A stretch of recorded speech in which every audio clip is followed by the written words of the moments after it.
Shalom and welcome to our 22nd annual Feast of Tabernacles. This is part 52 of Preparing for Rulership. So nationality means what nation do you come from? That's what that means. Now when you ask all the people that are in America, all the people in America, their nationality, their skin can be black, and they be from Africa or South America or Nicaragua or wherever, but they never say their nationality is black. They'll tell you what tribe they're from, and they'll name the land, and they speak that. If you ask a man in America and say, well, what's your nationality? He says, I'm French American. And that means that, you say, what does that mean? I said, well, my forefathers are French. I say, well, where do you come from? He said, France. We came from France. Well, who owns France? We do, the Frenchmen. So what kind of name do you have? Pierre. So what kind of name is Pierre? It's a French name. So what kind of language do you speak? I speak English and parlez-vous français. Comment allez-vous aujourd'hui? Huh? So he establishes and proves that if he has to leave America, he can go back to France.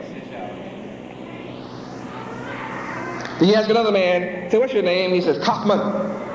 So what kind of name is that? He said, German. Where are you from? Germany. What kind of language do you speak? German. Oh. So what happened if the Indians get their land back in America? And I go to Germany. I don't think they're going to get it back, but if they did, I go to Germany. That's where I'm from. We rule in Germany. My people still rule Germany right now. I'm somebody in America because I come from somebody. I can identify where I come from. Meet another man. His name is Gonzalez. Gonzalez? What kind of name is that? Spanish. What kind of language do you speak? Spanish. What kind of name is that? Spanish. Where are you from? Spain. Oh. Meet another man. So what's your name? Say Johnson. Johnson? What kind of name is that? English. What you speak in English? Where you from? England. Us white folks still rule England. Then you come up on another fella. Say, what's your name? You say Johnson. His nose is thick, lips thick, woolly hair. Say, Johnson, where you from? You trying to be funny? Man, I'm from America. From America, that's where I'm from. Well, all these other people got English names, they from England. Well, I'm from America. Well, how'd you get your name Johnson? Well, my grandmother told me I got it from the plantation slave master. So are you still a slave? Oh, I'm free. Well, why you still got Johnson's name? Trying to be funny, man. What's into a name? Well, everybody else on earth have a name that identifies the land they come from. God gave everybody some land on the earth. Well, do you speak Afro-American? No. Do you have an Afro-American name? No. Well, is Afro-America somewhere? Is it on the map anywhere? No. Well, why you got a name like Afro-American? Why you say that's your nationality when there's no place on the map to claim that? If the Indian take his land back, where are you going? Well, I guess I'll go back to Africa. Well, where? Who wants you? Where in Africa? So then the same question would be asked, well, you say your nationality is black, where is black land? Where's colored land? Where's Negro land? Who speaks Negroese? Who speaks coloredese? Who speaks blackese? Where's black land, colored land, Negro land? What does that tell us? We're without a knowledge of our history, culture, language, name, and land, and God, and that leaves us in America unequal to everybody else. Because everybody else can tell you where their fathers come from and can go straight to their land by their name. Their name identifies them. Now, if you say you're a Hebrew Israelite, then God gave you the land Israel. But why didn't we know God gave us the land Israel? Because we were cut off from the knowledge of who we are. And when you're cut off from the knowledge of who you are, then you don't know where to go, and you can't stand as an equal to everybody else in the land. And when you can't stand as an equal, who wants you in their company? And then that causes us to want to look like other people, act like other people, and be accepted by other people rather than be accepted by yourself, on your own and among yourselves. The Japanese buy from Japanese in America. China, people come from China, they set up Little China. The Cubans came and set up Little Havana. The Mexicans come and they set up Little Mexico. And then they have their own senators, their own congressmen that look out for Mexicans. And that's good. Why don't we do it? As a people, we as Hebrew Israelites are. We are, because we know that we're the nation of Israel. And that Israel is our last name. That we're Hebrew Israelites. So Hebrew is our language, Hebrew is our history, Hebrew is our culture. Our God is Hebrew, He speaks Hebrew, we speak Hebrew. Then as soon as we say that, everybody bows to us and confesses that it's true. Yep, we are, you are, yep, y'all the chosen people, all right. Everybody admits it. And if there are enough civilians, you ask some people their nationality, they say, I'm Baptist.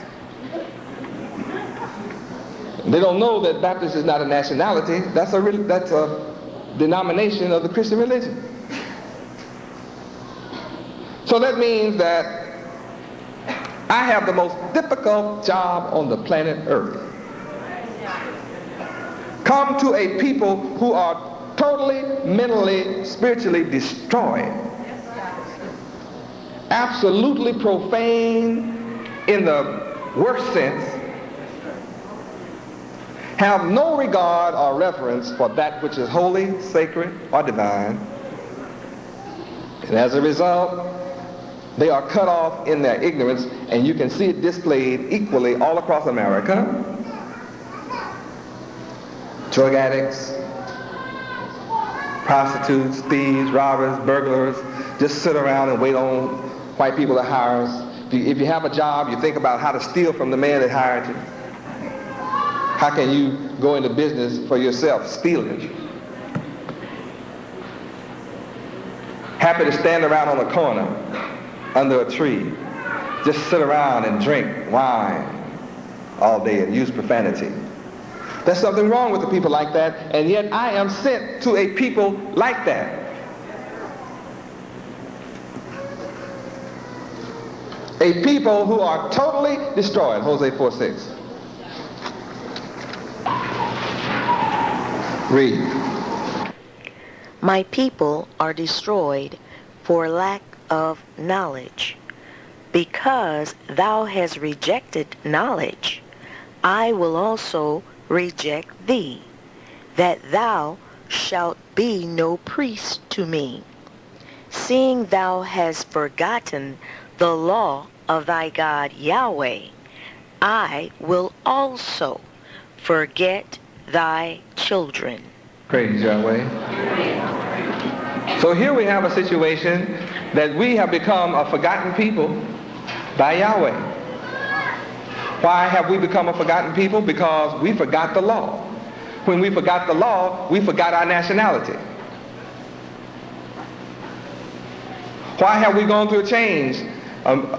We used to be writing down colored as a nationality.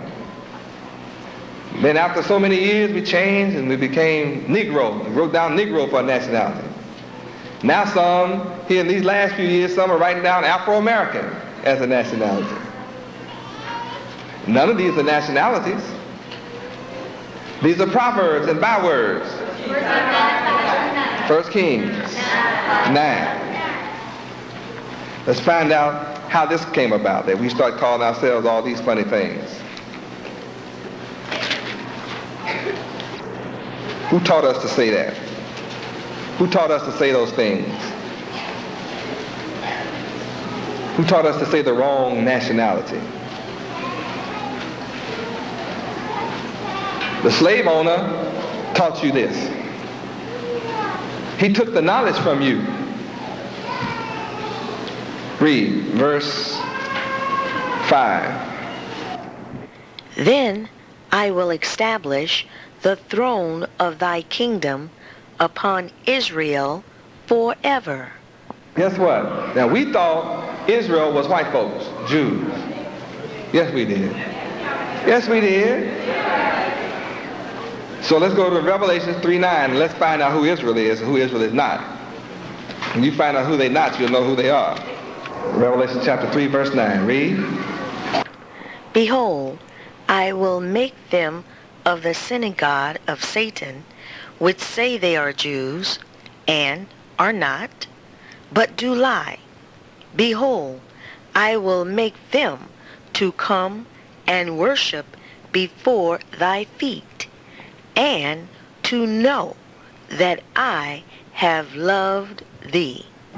So there are those who say they're Jews and are liars. They're not. Well, if they're not, then who does the land Israel really belong to? See, somebody is out the knowledge of who Israel belongs to. Somebody is lost on the planet Earth. They've lost the knowledge of their nationality. They've lost the knowledge of their homeland. And so somebody is pretending to be you, to sit on your blessing. Notice here, back to 1 Kings chapter 9, verse 5, Yahweh said, I will establish the throne of your kingdom upon Israel forever. Forever means forever. Eternity. As I have promised to David, thy father, saying, there shall not fail thee a man upon the throne of Israel. Well, the Jews are not. Where's Israel? Somebody is. Everybody else knows who they are. Everybody else is in their land. Somebody has been taken from Israel and have lost the knowledge, have forgotten who they are. Huh? And when you ask them, who are you? What's your nationality? We say all kind of things that's not true and can't be proven. You can't prove what you say. Every other nation can prove what they say, but you can't prove what you say. That means everybody on earth is wrong but you. You're the only right person on earth. Everybody should be without the knowledge of who they are, just like you.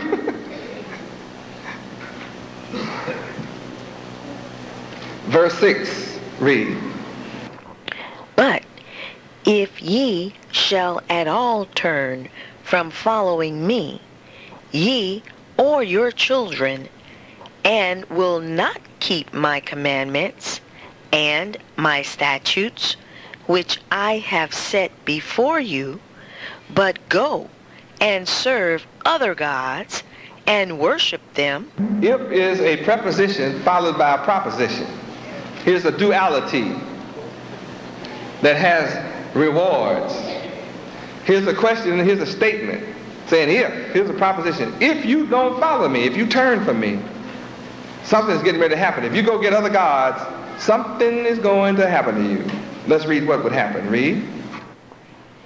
Please turn to side 2.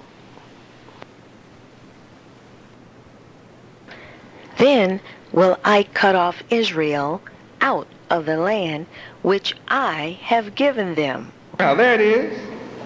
Cut off. Cut off from the land. Here's a group of people who was given the land Israel by Almighty God, Yahweh, who have started following other gods and are now what? Cut off from the land through the lack of knowledge. Don't know. And yet it's a gift by God. Read. And this house, which I have hallowed for my name, will I cast out of my sight. Israel is a house of people. You are a house. And you have been cast out of the sight of God. White folks didn't cast you out. Yahweh did. He used white people to do it. And then to make the knowledge of who you are a secret. Read. And Israel shall be a proverb and a byword among all people. Now you have to look up the word proverb and byword to be smart. To be intelligent, you have to look up proverb and byword. You have to study. You know what a proverb and a byword is? I'll tell you and then you go study it. I did, so you studied it. It means nicknames, false names, names of mockery like nigger, colored, Negro, Afro-American, Lazarus, monkey, apes, anything strange, they call you that. Splib, shine, shoot. Yeah, I heard all those names. Splib. Here come a splib, man. Here comes shine.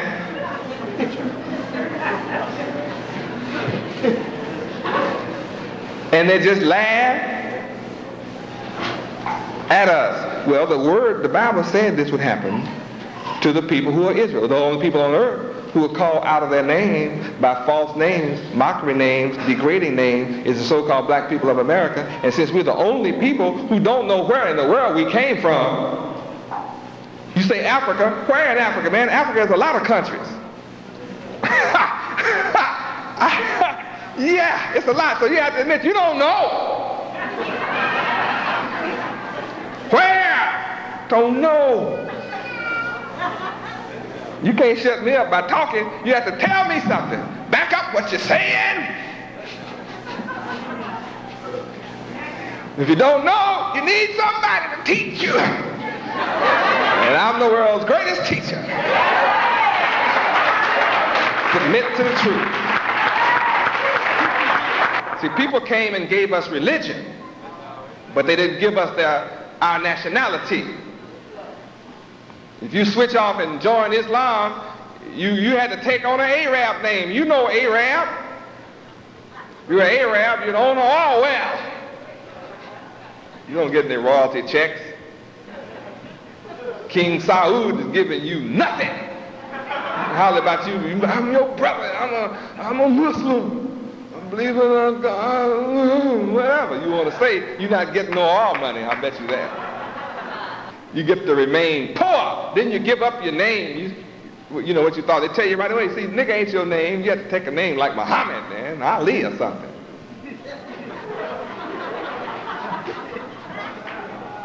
Proving that you're not a nigga, you don't know what you are.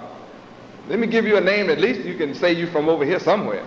You don't know where, you can't say you're Arab, you don't own nothing over there. You don't own no sand or nothing. You don't own camels or goats or nothing. You don't even know how to cross the desert. Some of you say you walked across the hot burning sand, see, but you didn't know what you were talking about. I'm the man to teach you all about what that is. See, the cable tow wasn't for you. You didn't get walked across no desert 3,000 miles by no cable tow. White folks did when they were raised up out of Europe, put back on the road to civilization. They were causing hell and raising hell among our people.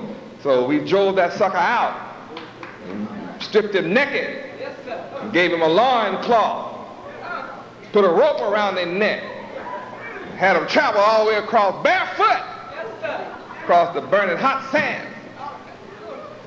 The Sahara Desert.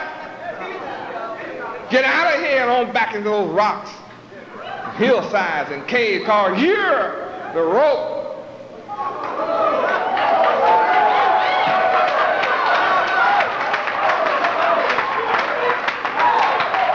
know the whole history.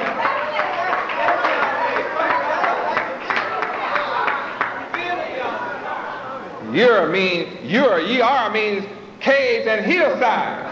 Rope is what we used to take him across the desert with, and then roped him in, bound him up for 2,000 years. That's why they went through what they call the Dark Ages.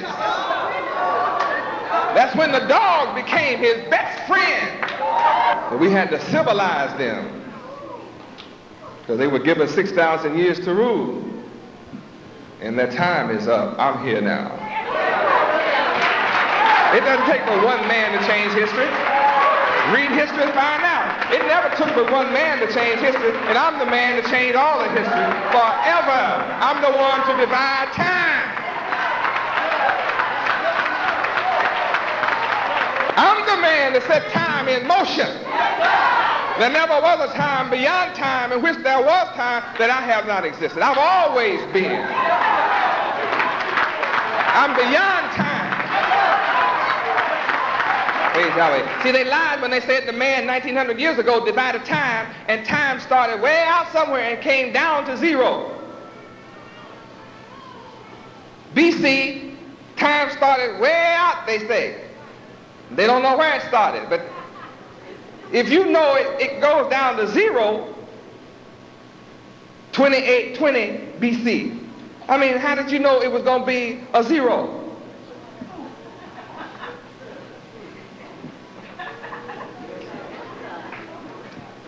And who could be smart enough to start with infinity and work their way back to zero? If man came from an 8, he would have to start at 0 to work his way up. Yes, sir. He could never be smart enough to start out at 10 million or 50 million and work his way back to 0. And then start all over again at 1 AD, and this be 1987 since this man. So he couldn't possibly have divided time because nobody could start off like that. No man coming from an 8 could start with infinity and work his way back to 0 and know it's going to be 0.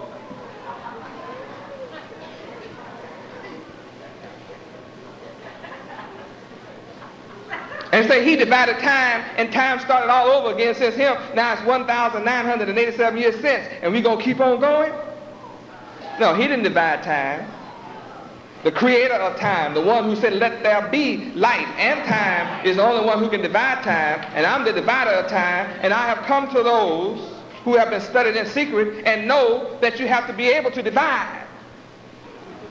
And that's why when you look at the secret words, the passwords, like Boaz, you have to be able to approach and say, B-O. You got to divide it. Somebody else has to know A-Z. And the master then have to say, Boaz.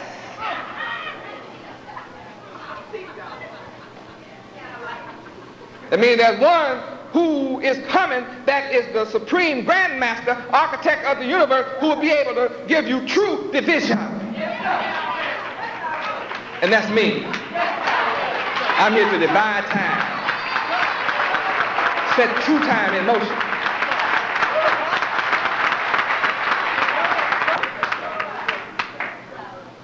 I have the most difficult job. I take a profane man sitting in darkness and raise him 90 degrees. And then take my sisters, my daughters, who just as dark, and raise them to 90 degrees right along with him, and then cause her to submit to him. See, only God can do that. A woman know much as you know, and you talk about rule over her, she can go on for that. She gets sassy. I know what you know. Don't let her make as much money as you make. Nigga, you can't tell me nothing. I work like you work. I make money like you. If you're going to be a man in your house, you better be making the money. Then she'll kind of quiet down. That's why some men used to keep them barefoot and pregnant. You just keep having babies. When you bring that bread home, son, she'll be listening.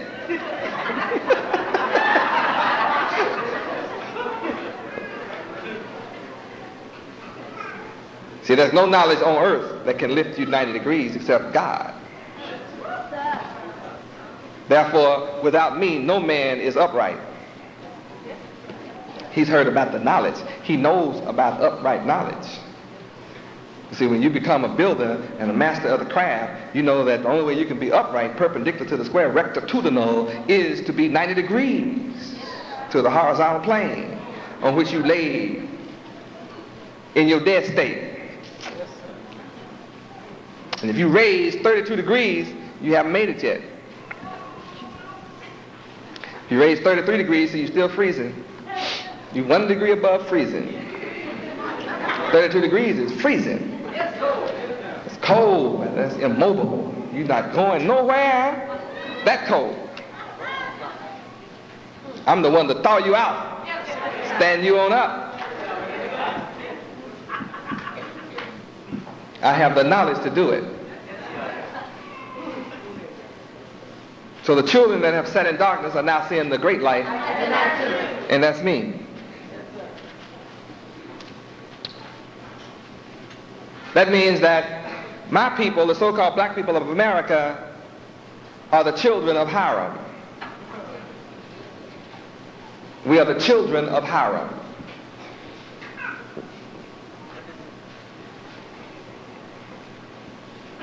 Hiram was one of the chief architect builders of Solomon's temple, King Solomon's temple.